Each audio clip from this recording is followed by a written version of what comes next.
नमस्कार, मैं हूं नवेद और दमदार 10 देख रहे हैं आप। कहते हैं इतिहास कभी ना कभी खुद को जरूर दोहराता है। अफगानिस्तान में 20 साल पुराना काला इतिहास खुद को दोहराने जा रहा है। पूरे 20 साल बाद अफगानिस्तान में तालिबान का रूल वापस लौटने जा रहा है। राजधानी काबुल पर तालिबान की चढ़ाई अब महज औपचारिकता भर रह गई है, क्योंकि अफगानिस्तान के जिन जिन इलाकों में तालिबान की एंट्री हो रही है, वहां अफगान सेना बिना जंग लड़े अब तालिबान के आगे सरेंडर कर रही है। अल्लाह अकबर, दमोर शदीद।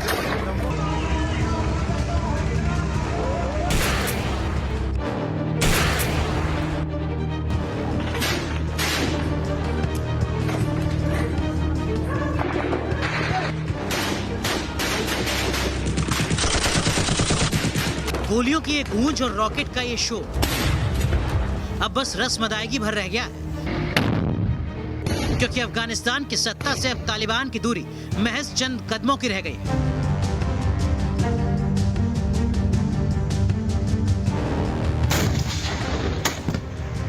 अमेरिका ने तालिबान रूल को लेकर 90 दिनों की भविष्यवाणी की थी, लेकिन तालिबान ने महज 9 दिन के भीतर अफगानिस्तान का पूरा सीन चेंज कर दिया। बिजली की रफ्तार से तालिबान लड़ाके अफगानिस्तान की धरती को अपने रंग में रंगते हुए आगे बढ़ते जा रहे हैं। हर दिन के साथ तालिबान की जंग और आसान होती जा रही है, क्योंकि अब तालिबान से लोहा लेने से पहले ही अफगान की सेना मैदान छोड़ रही है। अस्सलाम वालेकुम रोरदारी वाली उलाड़ी विलायत तस्लीम विलायत नूर तस्लीम अल्हम्दुलिल्लाह मुजाहिदीन अल्लाह अस्तगफिर हमारी विलायत इश्कारक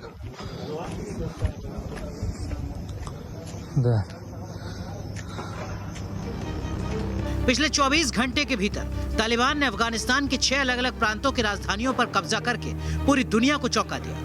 एक दिन के भीतर इतने शहरों को जीतने का ये अपने आप में रिकॉर्ड है।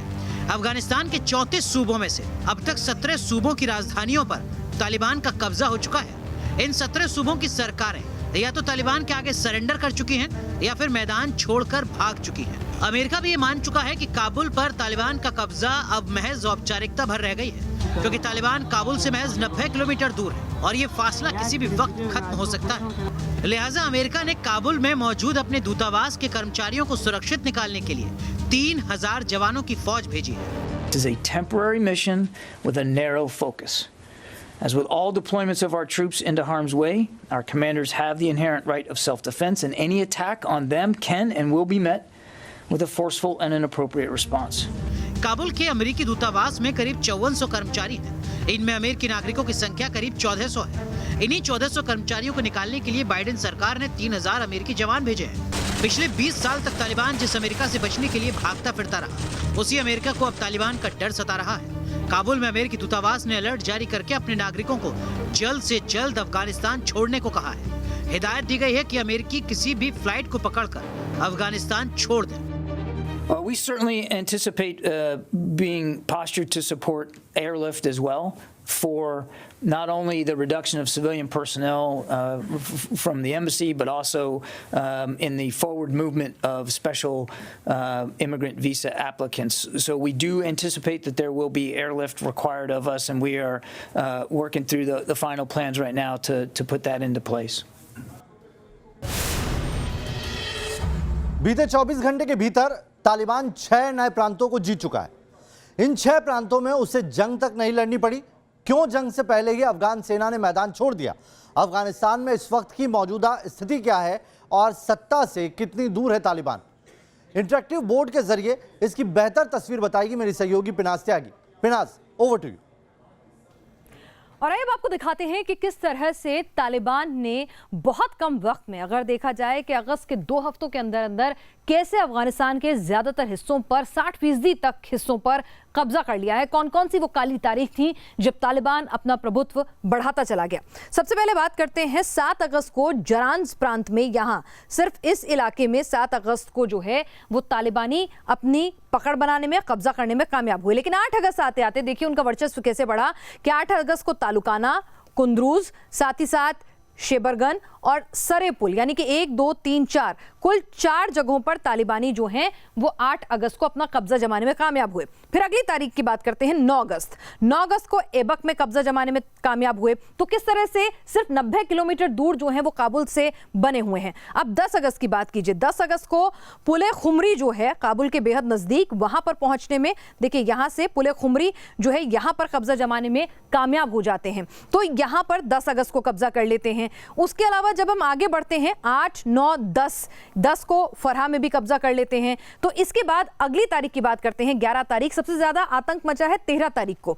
11 तारीख को किन किन इलाकों में कब्जा किया आइए आपको भी बताते हैं। 11, 12 को तो यहां पर देखिए 12 अगस्त को हेरात में कब्जा किया और हेरात काफी इंपॉर्टेंट वैल्यू का जो ये पूरा का पूरा सेंटर है, तो हेरात पर भी कब्जा जमा लिया।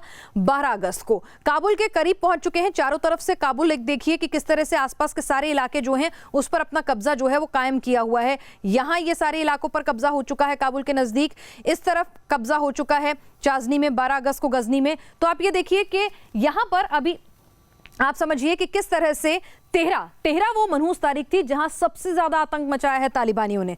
13 तारीख को पुले आलम, टेरनकोट, कंधार, लश्करगाह इन तमाम इलाकों में कब्जा किया। इसके अलावा फेरूज कोह में कब्जा किया। तो ये देखिए कि 13 को काला नाब में कब्जा किया। तो 13 तारीख को सबसे ज्यादा आतंक जो है वो मचाया है। और क्या स्थिति हुई है कि अब यहां पर आप देखिए 60% हिस्सा, 60% जो हिस्सा है वो इस वक्त तालिबानी के कब्जे में है। और काबुल से सिर्फ 90 किलोमीटर दूर जो है तालिबानी रह गए हैं। तो आप समझ सकते हैं कि क्या स्थितियां हैं अफगानिस्तान की इस वक्त और तालिबान कैसे आगे बढ़ता चला जा रहा है। तो अफगानिस्तान के मौजूदा हालात और तालिबान के बढ़ते प्रभुत्व के चलते हालात ऐसे हैं कि तमाम दुनिया के देश अपने राजनयिकों को, अपने एम्प्लॉइज को, अपने नागरिकों को वहां से बाहर निकलने की सलाह दे रहे हैं कि जैसे ही मौका निकलिए आप अफगानिस्तान छोड़ दीजिए। राजनयिकों को बुलाने के लिए विशेष विमान भेजे जा रहे हैं। और हालात ये हैं कि अब अफगान की मौजूदा जो सरकार है, वहां के जो मौजूदा एडमिनिस्ट्रेशन है, उससे भी कई बड़े नाम, कई बड़े नेता, कई बड़े अधिकारी जो हैं वो तालिबान के सामने सरेंडर करते आ रहे हैं।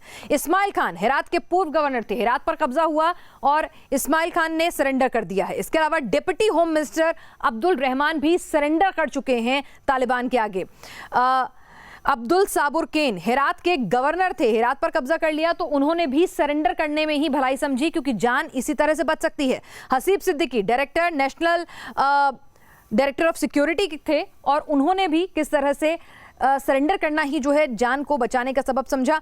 अब्दुल कयूम रहमी लोगर प्रांत के गवर्नर थे और इन्होंने भी सरेंडर करना ही बेहतर विकल्प समझा। इसके अलावा आप देखिए ये तमाम नाम जो हैं, इस्माइल खान, अब्दुल रहमान, अबुर साबुरकेन, हसीब सिद्दीकी, ये तमाम लोग जो हैं वो सरेंडर कर चुके हैं। बड़े प्रांतों के गवर्नर थे, नेता थे, बड़े पदाधिकारी थे, तमाम लोग जो हैं सरेंडर कर रहे हैं। यहाँ तक कि वाइस प्रेसिडेंट जो हैं, वित्त मंत्री भाग रहे हैं। ये स्थिति जो है इस वक्त अफगान की हो रही है। शुक्रिया पिनाज। तो आपने देखा इंटरेक्टिव बोर्ड के जरिए समझा कि अफगानिस्तान में तालिबान लगातार मजबूत होता हुआ अब सत्ता की ओर बढ़ रहा है और तालिबानी सत्ता की घबराहट में अमेरिका अब अपने नागरिकों को वहां से निकालने की तैयारी कर रहा है। अगले 24 से 48 घंटे में 3000 अमेरिकी सैनिक काबुल पहुंचेंगे जो अमेरिकी नागरिकों की सकुशल वापसी कराएंगे। लेकिन इस बीच अफगान पाक बॉर्डर पर अलग ही माहौल है। आइए दिखाते हैं आपको यह एक्सक्लूसिव रिपोर्ट।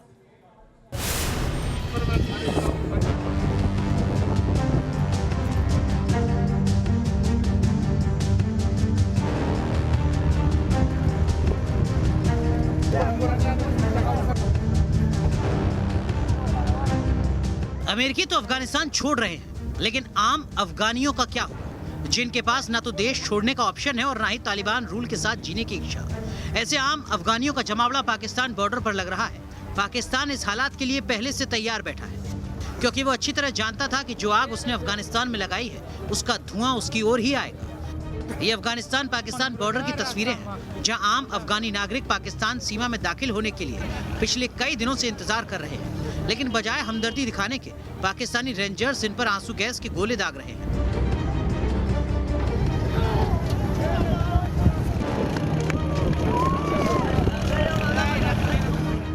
न्यूज नेशन को जो एक्सक्लूसिव जानकारी मिली है उसके मुताबिक जिन सूबों में तालिबान का कब्जा हुआ है उनमें से ज्यादातर सूबों में उसे युद्ध का सामना नहीं करना पड़ा।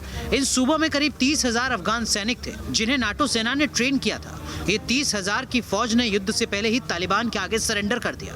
यही नहीं, तालिबान को इन हमलों के बाद डबल फायदा हुआ। अफगान सैनिकों के सरेंडर के बाद उनके हथियार, बख्तरबंद गाड़ियां और टैंक तालिबान के कब्जे में आ गए।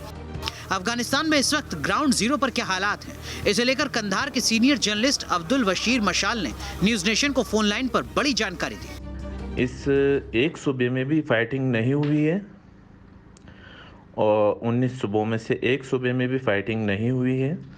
ये सारे सूबे जो है तालिबान ने अपने हिकमत अमली और होशियारी के ज़रिए इनको अपने कब्ज़े में लाएं और जितने भी आर्मी थे अफ़गान गवर्नमेंट के वो सारे सरेंडर हुए हैं। एक हिसाब के हवाले से अगर आपको मैं बताऊं, एक तादाद के हवाले से, तो तकरीबन पिछले 2 महीनों में 30,000 अफ़गान आर्मी जो नेटो ने पाले थे, ट्रेनिंग दी थी पिछले 20 साल में, तो वो 2 महीने के अंदर 30,000 नेहरू अफ़गान हुकूमत के ये जो काबुल गवर्नमेंट की जो आर्मी थी, ये 19 सूबों में तालिबान को सामने जो है सरेंडर हुए हैं टैंकों और ये वेपन्स के साथ। और ये सारा जो असलहा है, टैंक जो है, ये तालिबान के कब्ज़े में है इस वक्त। ये तालिबानी वर्चस्व की रियल तस्वीर है, जहां उसके सबसे बड़े दुश्मन ने हथियार डालकर सरेंडर कर दिया है और तालिबानी हुकूमत के आगे सिर झुका दिया है। तालिबान के साथ बैठे इस शख्स को उनके समर्थक अफगानिस्तान का बूढ़ा शेर कहकर संबोधित करते थे, लेकिन इनका असली नाम है अब्दुल इस्माइल खान। इस्माइल खान अफगानिस्तान के जंग के मैदान का पुराना नाम है। हेरात प्रांत में इन्होंने हाल ही में अपने लड़ाकों के साथ तालिबान को खत्म करने की कसम खाई थी, लेकिन अब जंग की नौबत आई तो इन्होंने जंग से पहले ही तालिबान के आगे घुटने टेक दिए। रूस के वक्त जो मुजाहिदीन के एक कमांडर था इस्माइल खान के नाम से, वो कमांडर इस्माइल खान और गवर्नर के जो हेरात के गवर्नर थे, जो एनडीएस के सूबे के हेरात सूबे के जो एनडीएस ऑफिसर थे, ये सारे तकरीबन हज़ारों के हिसाब से जितना उनका हेरात की जो सिक्योरिटी थी काबुल गवर्नमेंट की, ये सब के सब तालिबान के सामने सरेंडर हुए हैं आज के दिन। अब दुनिया भर में ये चर्चा खत्म हो गई है कि अफगानिस्तान में तालिबान रूल लौटेगा या फिर तालिबान की शिकस्त होगी। अब चर्चा इसके एक कदम आगे निकल चुकी है। दुनिया के तमाम देश अब ये तय करने में जुट गए हैं कि अफगानिस्तान में वो तालिबान रूल को मान्यता देंगे या नहीं। चीन ने पहले ही संकेत दे दिए हैं कि वो तालिबान रूल को मान्यता देने के लिए तैयार है, जबकि चीन से अलग भारत, अमेरिका और जर्मनी जैसे देशों का रुख बिल्कुल साफ है, जो अफगानिस्तान की सत्ता में तालिबानी घुसपैठ को किसी कीमत पर मान्यता नहीं देंगे। Team news nation. अफगानिस्तान में अभी इस वक्त ऐसी अफरा तफरी मची है कि लोग तालिबान रूल से पहले ही देश छोड़ देना चाहते हैं और इसके लिए वो अवैध तरीके से ईरान और दूसरे देशों में घुसपैठ करने की कोशिश कर रहे हैं। अवैध घुसपैठ के लिए अफगान नागरिक पैसे भी खर्च कर रहे हैं और खतरा भी मोल ले रहे हैं, क्योंकि उनके पास दूसरे देश में जाने के लिए ना तो वीज़ा है और ना ही प्रॉपर परमिशन। आइए आपको इंटरेक्टिव बोर्ड के जरिए बताते हैं मेरे सहयोगी इन अवैध रास्तों का रूट मैप क्या है। अनुराग दिखाएंगे आपको। देखिए अनुराग किस तरीके से बता रहे हैं इंटरेक्टिव बोर्ड की हकीकत। तो देखिए, रास्ते की क्या कुछ दिक्कतें हैं, क्या कुछ खासियतें हैं, कुल कितना खर्चा है और क्या कुछ विकल्प हो सकते हैं, ये जरा हम आपको इस पाठशाला के जरिए बताते हैं। जो सबसे आसान और सबसे सीधा रास्ता है वो है हेरात से कोशान और कोशान से तेहरान। अब सीधी सी चीजें जो आप यहां पर देख भी रहे हैं, सबसे खास बात यह है कि ये सीधा रास्ता है, किसी तरीके की कोई बहुत ज्यादा दिक्कत नहीं है भौगोलिक लिहाज से। लेकिन जो चुनौती है, जो नुकसान है, वो ये है कि ये रास्ता उतना ही खतरनाक है। चूंकि ये रास्ता खतरनाक है, लिहाजा इस पर खर्च भी बहुत ज्यादा होता है। सामरिक लिहाज से भी एक बड़ी चुनौती है जो इसका खर्चा है। देखिए, ये वो मैं आपको दिखाता हूं यहां पर, वो तकरीबन $250 के आसपास का इसका खर्चा है। आसान नहीं है, छोटी रकम नहीं है, ये अपने आप में एक बड़ी चुनौती है। लेकिन इसके अलावा दूसरा विकल्प क्या हो सकता है जब हम बात करते हैं तेहरान की? दूसरा रास्ता है हेरात से हम जाते हैं जैरान, और जैरान से, हेरात से अगर हम जाते हैं जैरान और जैरान से हम सीधा जाते हैं किरमन।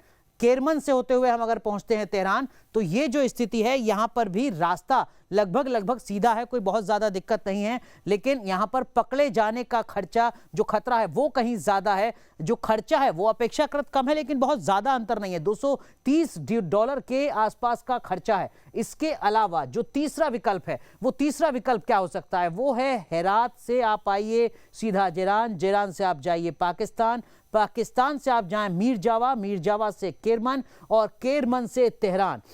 रास्ता जैसा कि आप देखते हैं ये काफी ज्यादा लंबा नजर आता है, लेकिन खासियत यह है कि ये सबसे सस्ता रूट है, ये इसकी खासियत है। यहां इस नक्शे में आपको ये जरूर नजर आता होगा कि चुनौती बहुत ज्यादा है, दिक्कत बहुत ज्यादा है, लेकिन ये सबसे सस्ता रूट है। यहां पर पकड़े जाने का खतरा सबसे ज्यादा है। ये यहां पर एक सबसे बड़ी चुनौती है कि यहां पर जो रिस्क फैक्टर है वो ज्यादा है, लेकिन जो खर्चा है वो सिर्फ $130 के आसपास है, इसीलिए इसको सबसे सस्ता रूट माना जाता है। तो कुल मिलाकर जो 3 विकल्प हैं, वो 3 विकल्प इस पाठशाला के जरिए हम आपको बता रहे हैं, क्या कुछ इसकी खासियत है, कितना खर्चा है और किस तरीके की चुनौतियां हैं। और चलिए दमदार 10 में अब बात करेंगे कोरोना के साइड इफेक्ट की। देश में कोरोना की दूसरी लहर अब लगभग थम गई है। हालात सामान्य होते देख ज्यादातर राज्यों में सीनियर क्लासेस के स्कूल खुल गए। कुछ राज्यों में स्कूल खोलने की तैयारी हो रही है, लेकिन देश की राजधानी दिल्ली में स्कूलों को खोलने को लेकर अभी तक कोई फैसला नहीं हो सका है। वो भी तब जब दिल्ली में सब कुछ अनलॉक हो चुका है, हालात भी नॉर्मल हो चुके हैं। दिल्ली के करीब 65% पेरेंट्स भी स्कूलों को खोले जाने के पक्ष में है। ऐसे में बड़ा सवाल यह है कि कब अनलॉक होंगे दिल्ली के स्कूल।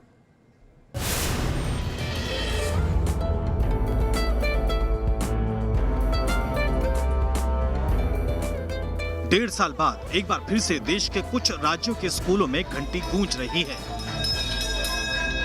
कोरोना की तीसरी लहर की आशंका के बीच स्कूलों में रौनक लौटने लगी है।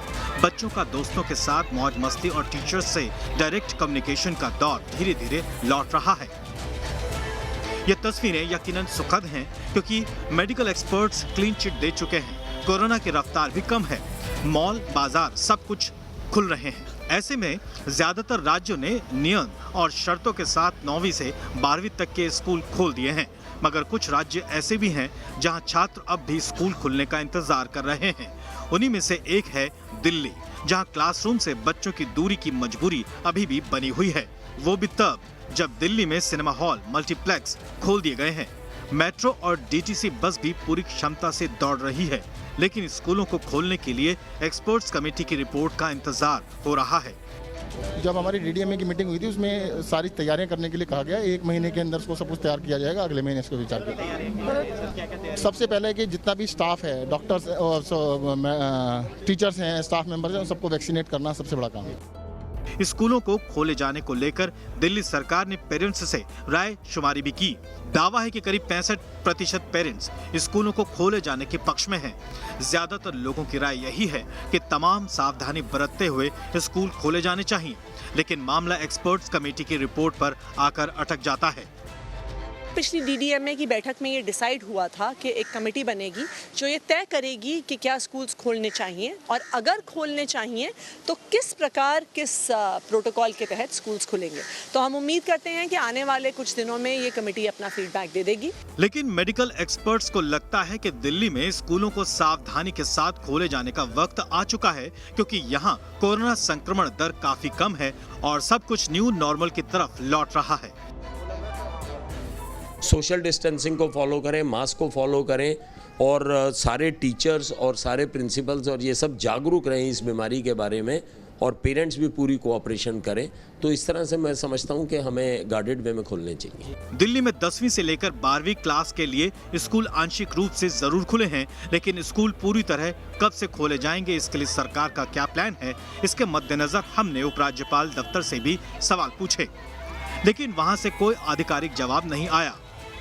लगातार सब जगह अन्य राज्यों में स्कूल खुल रहे हैं। उपराज्यपाल दफ्तर से भी हमने इस बारे में सवाल पूछा कि आखिर स्कूल खोलने को लेकर देरी क्यों हो रही है, तो उनके यहाँ से किसी तरीके का कोई जवाब नहीं आया। लेकिन जो सूत्र बता रहे हैं उनका कहना है कि एक प्रस्ताव आया था दिल्ली सरकार की तरफ से, जिसमें कमेटी बनाने की बात की गई थी, जिसके बाद ये कमेटी बना दी गई है। यानी कि अभी भी जो स्कूल खोलने का मामला है वो फिलहाल लटका हुआ है। ये हालात तब हैं जब दिल्ली सरकार ने ही एक सर्वे कराया जिसमें 65% के करीब पेरेंट्स चाहते हैं कि स्कूल खोल दिए जाएं। दिल्ली में आलम तब है जब विश्व स्वास्थ्य संगठन के मुख्य वैज्ञानिक डॉक्टर सौम्या विश्वनाथन भी बीते दिनों ट्वीट कर स्कूलों के खोले जाने की अपील कर चुके हैं। बच्चों के मानसिक, शारीरिक और सीखने की क्षमता पर लंबे समय तक प्रभाव रहेगा। सोशल डिस्टेंसिंग, मास्क और सभी वयस्कों के वैक्सीनेशन के साथ स्कूल को खोले जाने की प्राथमिकता होनी चाहिए। इंडोर गैदरिंग पर रोक और हाथों को साफ रखने जैसे उपाय को भी अपनाना चाहिए। स्कूलों को खोले जाने का जो वैज्ञानिक आधार बना है, उसमें बच्चों पर खतरे की कोई गुंजाइश बाकी नहीं रह गई। कैसे, अब वो समझिएगा। ICMR के चौथे सीरो सर्वे में शामिल 6 से 17 साल के आधे से ज्यादा बच्चों में एंटीबॉडी पाई गई है। 6 से 9 साल के 57.2% बच्चों में एंटीबॉडी मिली। वहीं 10 से 17 साल के 61.6% बच्चों में एंटीबॉडी मिली है। इतना ही नहीं, दिल्ली के कुछ स्लम क्लस्टर में बच्चों में 80 से 90% एंटीबॉडी पाई गई। नेशनल लेवल पर भी ये आंकड़े 55 से 60% के बीच हैं। साफ है कि एडल्ट के बराबर ही बच्चे भी कोरोना संक्रमित हुए, लेकिन उन्हें नुकसान नहीं पहुंचा। इसी आधार पर तर्क दिया जा रहा है कि अब प्राइमरी क्लास के बच्चों के लिए भी स्कूल खोले जा सकते हैं। तो बच्चे लोगों का जो एंटीबॉडी प्रिवेलेंस वो almost similar to the sero prevalence in adults. तो एडल्ट्स लोग हॉस्पिटल गए हैं, भर्ती हो चुके हैं, उसको इलाज करना पड़ा, लेकिन बच्चे तो इतना नहीं आया खास तौर मतलब हॉस्पिटल में देखा जाए तो दैट क्लियरली सेज, एंड उसका एक बायोलॉजिक कारण भी है। बच्चे लोगों का जो रेस्पिरेटरी ट्रैक्ट होता है, जिसको हम सांस तंत्र कहते हैं, तो वो रिसेप्टर्स भी कम है। तो ये जो वायरल इन्फेक्शंस है, बच्चे लोग बहुत अच्छा तरीके से हैंडल कर पाते हैं ना। देश के कई राज्यों में स्कूल खोल दिए गए हैं और कई राज्यों में स्कूल खोलने की तैयारी है। हिमाचल प्रदेश में भी 2 अगस्त से 10वीं से लेकर 12वीं तक के स्कूल खोले गए हैं। बिहार में 10वीं और 12वीं के लिए 12 जुलाई से स्कूल खोले जा चुके हैं। गुजरात में 12वीं कक्षा के लिए 15 जुलाई से स्कूल खुल चुके हैं। वहीं उत्तर प्रदेश, कर्नाटक, तमिलनाडु, असम और पश्चिम बंगाल में स्कूलों को खोले जाने की तैयारी है। राजस्थान में भी 1 सितंबर से 9वीं से 12वीं के स्कूल खुल रहे हैं। ऑनलाइन रहे हैं, ऑफलाइन पढ़ाई हुई नहीं है, तो उनको पढ़ाने पर पटरी लाना और उनकी सेहत का भी ध्यान रखना। तो किस तरह की तैयारी स्कूल मैनेजमेंट की तरफ से की जा रही है कि ऑफलाइन और ऑनलाइन में बहुत फ़र्क है। बच्चों से हमारे इंटरेक्शन जब तक फेस टू फेस नहीं होता है, आई कांटेक्ट नहीं होता है, बच्चे को जो ग्रास्पिंग पावर है बहुत कम होती है। इससे बच्चे भी बहुत खुश हैं। रही बात आपके प्रोटोकॉल की, हमारे को ये जान के बहुत खुशी कि गवर्नमेंट ने जो हमारे जितने भी शिक्षक हैं सबको 2-2 डोज लग चुकी हैं। Same will be the system over here. जो आएंगे बच्चों को एकदम बिल्कुल अच्छी तरह से हाइजीन पॉइंट ऑफ व्यू से उनके लिए hand wash, mask, water bottle जैसे उनको खुद को लाना होगा। दिल्ली की तरह महाराष्ट्र में भी स्कूल बंद हैं। महाराष्ट्र में 17 अगस्त से स्कूल खुलने वाले थे, लेकिन अब ये फैसला टल गया है। हेल्थ और सेफ्टी को रखते हुए लेंगे और उसमें हम जैसे मैंने कहा कि हर सभी को साथ में लेकर निर्णय लेना चाहते हैं, क्योंकि ये हमारे बच्चे हैं और उनको एक सुरक्षित वातावरण देना और साथ ही में उन तक शिक्षा पहुंचाना, चाहे वो ऑनलाइन हो, चाहे वो टेलीविजन हो या चाहे ऑफलाइन के माध्यम से हो। हम हर तरह की कोशिश करें ताकि कोई भी बच्चा जिसके पास कनेक्टिविटी नहीं है या जिसके पास नेटवर्क नहीं है या जिसके पास साधन नहीं है, इसलिए उसको शिक्षा नहीं मिल रही है, ये नहीं होना चाहिए। ये महाराष्ट्र की पहले से एक्सपर्ट्स के मुताबिक बच्चों के लिए स्कूल जाकर पढ़ना बेहद जरूरी है, क्योंकि ऑनलाइन क्लासेस की वजह से बच्चे मोबाइल एडिक्ट होने लगे हैं। स्टूडेंट्स का ज्यादातर वक्त स्क्रीन के आगे बीत रहा है। ज्यादा स्क्रीन पर नजर होने की वजह से मेंटल स्ट्रेस लेवल बढ़ रहा है। लगातार स्क्रीन पर आंखें टिकाए रहने से बच्चों की आंखों पर बुरा असर पड़ा है। फिजिकल मूवमेंट नहीं होने की वजह से वजन बढ़ने की भी शिकायत सामने आई है। ऐसे में स्कूलिंग शुरू होने से बच्चे ग्रूम होंगे, उनकी मानसिक परेशानियां दूर होंगी, लेकिन एक समय ये भी है कि ज्यादातर राज्यों ने सीनियर क्लासेस के लिए स्कूल खोले हैं या फिर खोलने पर विचार कर रहे हैं। ऐसे में कुछ मेडिकल एक्सपर्ट्स का कहना है कि स्कूल खोलने की शुरुआत प्राइमरी क्लास से होती तो बेहतर होता। प्राइमरी स्कूल्स में पहले खोले जाने चाहिए और फिर सेकेंडरी स्कूल खोले जा सकते हैं, मगर ये देखना ज़रूरी है कि जितना भी सपोर्ट स्टाफ है, चाहे स्कूल के बस ड्राइवर्स हों या टीचर्स हों या प्राइमरी स्कूल में और सपोर्ट स्टाफ है, वो सब वैक्सीनेटेड होना ज़रूरी है। 10वीं 11वीं 12वीं के स्टूडेंट हैं, उनके लिए हम स्कूल खोल सकते हैं, वो भी अल्टरनेट डे पे या हफ्ते में 2 बार इस तरीके से, ताकि हम कम बच्चे आधे दिन एक दिन आए बच्चे और आधे बच्चे अगले दिन स्कूल में आए और प्रॉपर डिस्टेंसिंग, पूरा कोविड एप्रोप्रिएट बिहेवियर का पालन करें। कोरोना की पहली और दूसरी लहर के बाद यूरोप के कई देशों में स्कूल खुल रहे हैं, लेकिन किसी भी देश में स्कूलों के सुपर स्प्रेडर बनने का प्रमाण नहीं मिला है। जहां तक हिंदुस्तान का सवाल है तो फिलहाल यहाँ कोरोना काबू में है। मेडिकल एक्सपर्ट्स भी बच्चों पर किसी भी तरह के खतरे से इनकार कर चुके हैं। टीकाकरण के ट्रायल में गए ज्यादातर बच्चों में एंटीबॉडी पाई जा चुकी है। ऐसे में जब पूरा देश अनलॉक हो रहा है तो स्कूल भी अनलॉक होने चाहिए, पूरे एहतियात और सावधानी के साथ। Team news nation. मौसम में लगातार हो रहे बदलाव और बारिश के चलते जैसे लगता है कि इन दिनों पहाड़ गुस्से में है। उत्तराखंड में पहाड़ लगातार खतरनाक और डरावने होते जा रहे हैं। ऋषिकेश से श्रीनगर के हाईवे के बाद अब चमोली जिले में एक पहाड़ के टूटकर हाईवे पर गिरने की तस्वीरें सामने आई। इस बार चमोली के जोशीमठ से बद्रीनाथ जाने वाले नेशनल हाईवे पर पहाड़ सड़क पर आ गिरा। गनीमत रही कि इस हादसे में किसी के हताहत होने की कोई खबर नहीं है, लेकिन सवाल यही है कि क्या किन्नौर में लैंडस्लाइड के बाद चमोली में पहाड़ का दरकना किसी खतरे का अलर्ट तो नहीं है।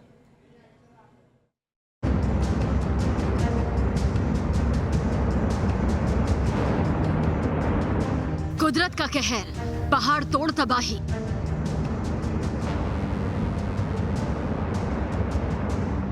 दरकते पहाड़, मुश्किल में जान।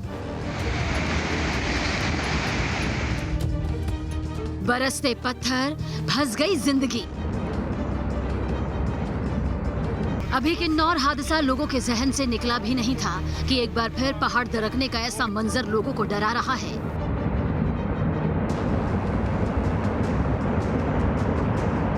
तस्वीरें उत्तराखंड के चमोली की हैं, जहां पहाड़ों के ऊपर से बड़े बड़े चट्टान तोप के गोलों की तरह नीचे बरस रहे हैं।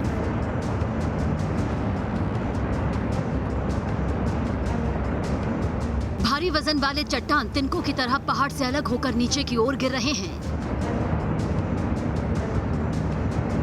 दरकते पहाड़ के साथ मलबे का गुब्बार भी नीचे इस कदर आ रहा है मानो धरती पर सब कुछ मिटाने पर आमादा हो।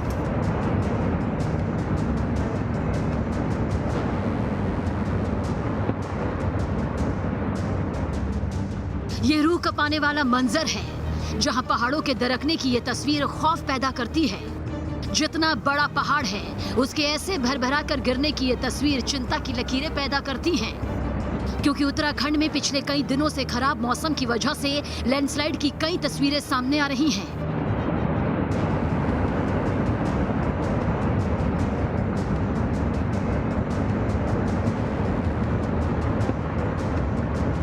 ये तस्वीर चमोली जिले में जोशीमठ बद्रीनाथ हाईवे के पास थांग गांव को जोड़ने वाली सड़क के पास लैंडस्लाइड की है।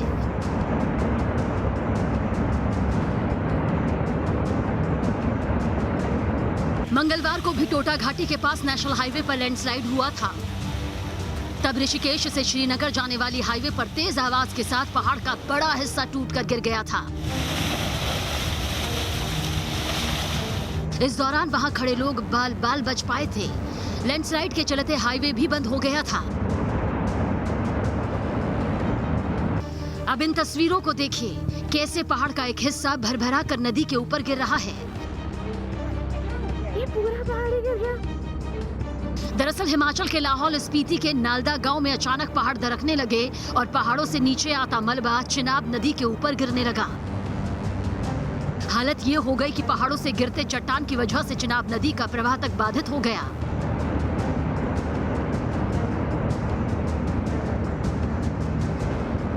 तस्वीरें मलारी राष्ट्रीय राजमार्ग की है, जहां पहाड़ों से लगातार मलबा गिर रहा है।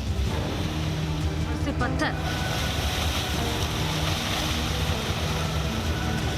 तस्वीर में आप देख सकते हैं मलबे का गुब्बार टूटकर सड़कों पर आ गया है। वैसे तो रास्ते को अब खोल दिया गया, लेकिन हालात अभी भी खराब बने हुए हैं।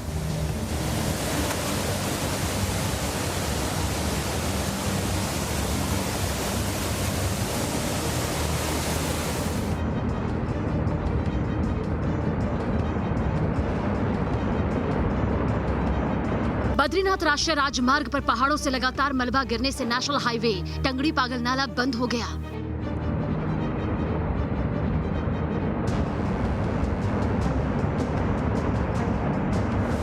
टंगड़ी के पास अचानक तेज बारिश होने की वजह से सड़क पर मलबा आ गया, जिसकी वजह से कई वाहन फंस गए। मौसम विभाग ने पहाड़ों में हल्की और मध्यम बारिश का पूर्वानुमान जताया है। रहा है और मौसम बदलने की वजह से लगातार लैंडस्लाइड की तस्वीरें निकल कर आ रही हैं। बद्रीनाथ राष्ट्रीय राजमार्ग के सबसे ज़्यादा बुरे हाल हैं, चाहे हम चमोली क्षेत्र की बात कर लें या चमोली से कुमाऊं क्षेत्र को जोड़ने वाली जो सड़क है उनकी बात कर लें। लगातार लैंडस्लाइड हो रहा है। लैंडस्लाइड की वजह से जो आवागमन है उस पर भी ब्रेक लग गया है। टंगड़ी के पास बताया जा रहा है कि जिस तरीके से लगातार बारिश हो रही है वहाँ पे लैंडस्लाइड हुई है। जो बसें वहाँ से गुजर रही थी वो वहाँ पे फंस गई है। इसके अलावा बद्रीनाथ धाम की सड़क है वहाँ पर भी लगातार लैंडस्लाइड हो रहा है। मौसम में लगातार बदलाव और बारिश के चलते इन दिनों पहाड़ का रौद्र रूप देखने को मिल रहा है।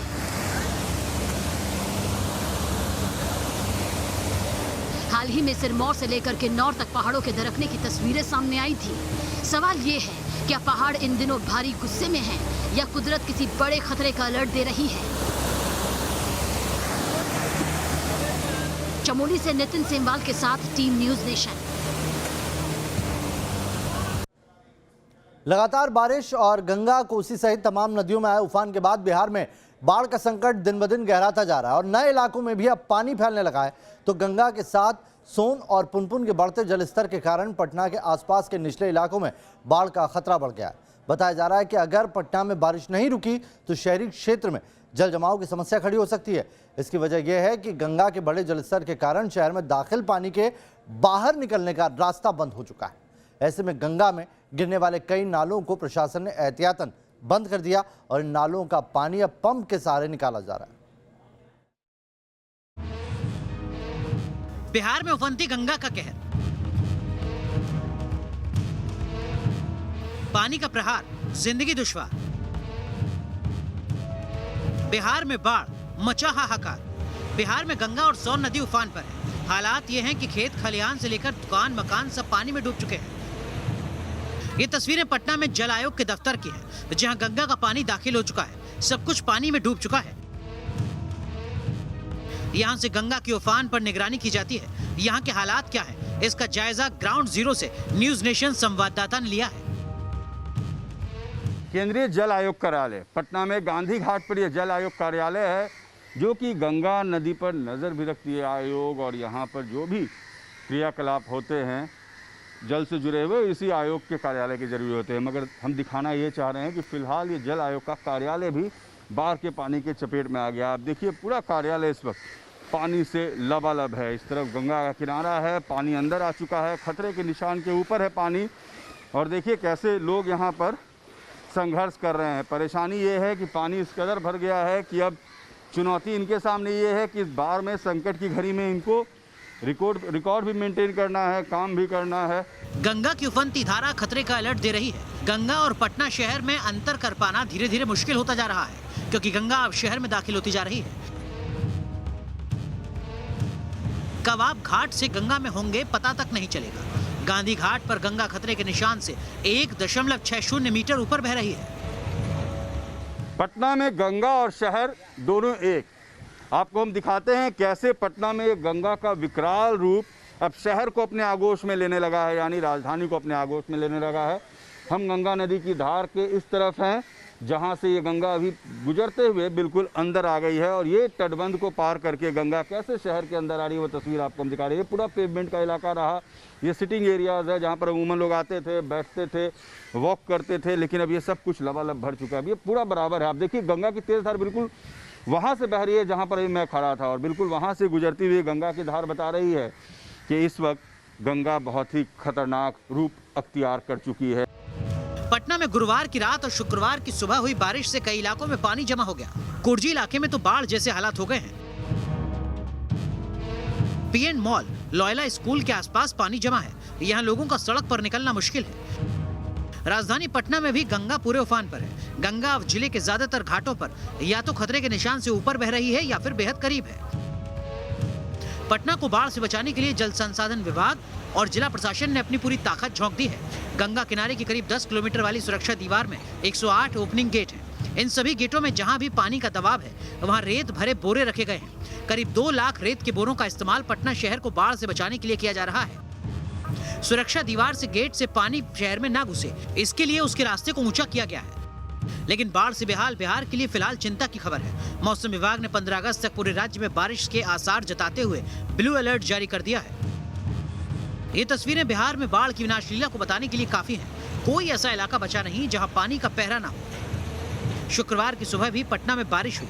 इससे शहर के कुर्जी, राजीव नगर, दीघा और कंकड़बाग के कुछ इलाकों में पानी भर गया। सबसे बड़ी मुसीबत तो यह है कि गंगा में बाढ़ के कारण बारिश का पानी शहर से बाहर नहीं निकल पा रहा है। ऐसे में ब्लू अलर्ट के दौरान बारिश हुई तो हालात और भी बिगड़ सकते हैं। मौसम विभाग ने अगले 24 घंटे में बिहार के अधिकांश हिस्सों में हल्की से मध्यम बारिश का अनुमान लगाया है। Team news nation. तो चलिए ब्रेक के बाद एक बार फिर से स्वागत है आपका और सीधा रुख करेंगे। इस वक्त बड़ी खबर आ रही है। 15 अगस्त से पहले जम्मू कश्मीर के डोडा से बड़ी खबर है, जहां पर एक बड़ी आतंकी साजिश को नाकाम किया गया है। आपको बता दें कि इस वक्त जो सर्च ऑपरेशन हुआ उसमें जंगलों में भारी मात्रा में हथियार बरामद हुए हैं। न्यूज़ नेशन पर हम आपको ये एक्सक्लूसिव तस्वीरें दिखा रहे हैं। डोडा की ये तस्वीरें हैं जहां पर सर्च ऑपरेशन चल रहा है। 15 अगस्त को लेकर इनपुट है सुरक्षा बलों के पास कि कोई बड़ी साजिश अंजाम देने की फिराक में है दहशतगर्द, और उसी को देखते हुए ये सर्च ऑपरेशन चलाया गया जिसमें बड़ी मात्रा में हथियार बरामद हुए हैं। चलिए आगे 15 अगस्त पर हमारी खास पेशकश देखना ना भूलिएगा। बहुत जल्द न्यूज़ नेशन पर आ रही है हमारी खास पेशकश। आजादी क्या है ये जलियांवाला बाग जानता है, अल्फ्रेड पार्क इसे पहचानता है, जानती है इसे सत्याग्रह की आग। आजादी क्या है 1857 की क्रांति जानती है, सन 47 की सुबह पहचानती है। तारीखों में दर्ज जो इतिहास न्यूज़ नेशन कर रहा है उसको याद। 75 की आजादी सिर्फ न्यूज़ नेशन पर।